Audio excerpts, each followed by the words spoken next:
ছুটির দিন মানে ব্যস্তময় সময়, ব্যস্তময় দিন আর কাজের প্রেশার, ভালো মন্দ রান্না করা, ফ্যামিলিকে সময় দেওয়া। হ্যালো ভিউয়ার্স, আসসালামু আলাইকুম। চলে আসলাম আলাদা ছোট একটি ভিডিও নিয়ে। এতে সকাল সকাল ঘুম থেকে উঠে আটা সিদ্ধ করে নিয়েছি। এখন রুটি বেলে নিচ্ছিলাম, যেহেতু লাভের আব্বু নাকি বাইরে যাবে, তাকে নাস্তা দিতে হবে।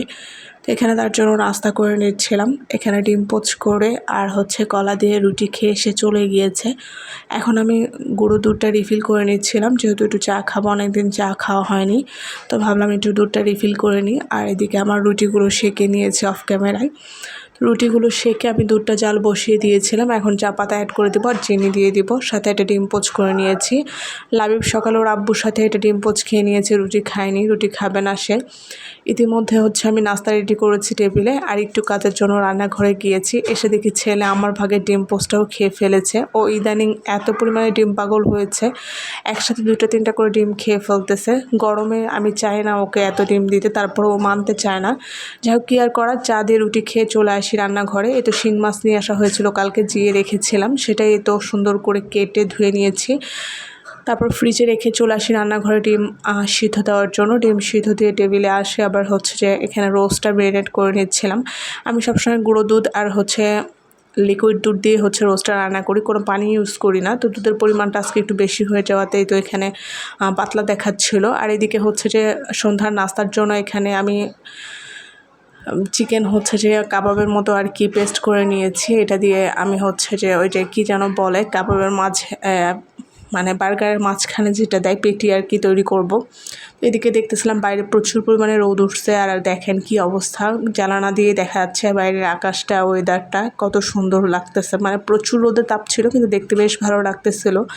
আসলে মেয়ে মানুষ যতদিন মানিয়ে নিয়ে চলবে আর মেনে নিয়ে চলবে, যত যাই হয়ে যাক, যত কষ্টই হোক না কেন, ততদিন মেয়ে মানুষ এটা সংসারে ভালো থাকবে। আর যখনই প্রতিবাদ করবে, মুখ খুলবে, তখনই সেই সংসার, সেই মেয়ে মানুষটা খারাপ হয়ে যাবে। আসলে মেয়ে মানুষের জীবন হয়তো বা এমনই। তবে আমার মতে মনে হয় কি, যে আপনার সাথে যদি মনে করেন যে অন্যায় হচ্ছে, তাহলে আপনি অবশ্যই সেটার প্রতিবাদ করবেন, কখনোই চুপ করে থাকবেন না। যখন আপনি চুপ করে থাকবেন, তখন সেটা আরও বেশি খারাপের দিকে যাবে। তবে বেঅন্যায়ভাবে আপনি যদি প্রতিবাদ করেন, তাহলে হয়তো বা সেটাও খারাপের দিকে যেতে পারে। তবে আমি বলবো, যদি আপনার সাথে বেঅন্যায় করা হয়, তাহলে অবশ্যই সেটা প্রতিবাদ করবেন, সে যেই হন না কেন। যাই হোক, নিজের জায়গা থেকে নিজেকে সচেতন থাকতে হবে এবং ভালো থাকতে হবে। কথা বলতে বলতে এখানে তো রোস্ট আর ডিমটা ম্যারিনেট করে নিয়েছিলাম, সেগুলো ভেজে নিলাম। আর এই চিমটি দিয়ে সেগুলো এখন উঠিয়ে নিচ্ছি। আর চিমটি থাকলে পরে উঠাইতে খুব সহজ হয়। তো চিমটিটা অনেক দিন আগেই নিয়ে আসা হয়েছিল, কিন্তু ব্যবহার করা হচ্ছিল না। তো আজকে ফাইনালি ব্যবহার করেছি। তুলে রেখে তো লাভ নাই, যে কোনো জিনিস কাজের জন্যই তো নেওয়া। তো ভাবলাম যে বের করি, যেহেতু কাজ করতেছি, সেহেতু সুবিধা হবে, যে কথা সেই কাজ। তারপরে তো রোস্টটা অফ ক্যামেরা রান্না করে নিয়েছি। এখানে পোলাওটাও বসিয়ে দিচ্ছিলাম, যেহেতু মা ছেলে খাবো, অল্প পরিমাণে পোলাওটা রান্না করে নিয়েছি।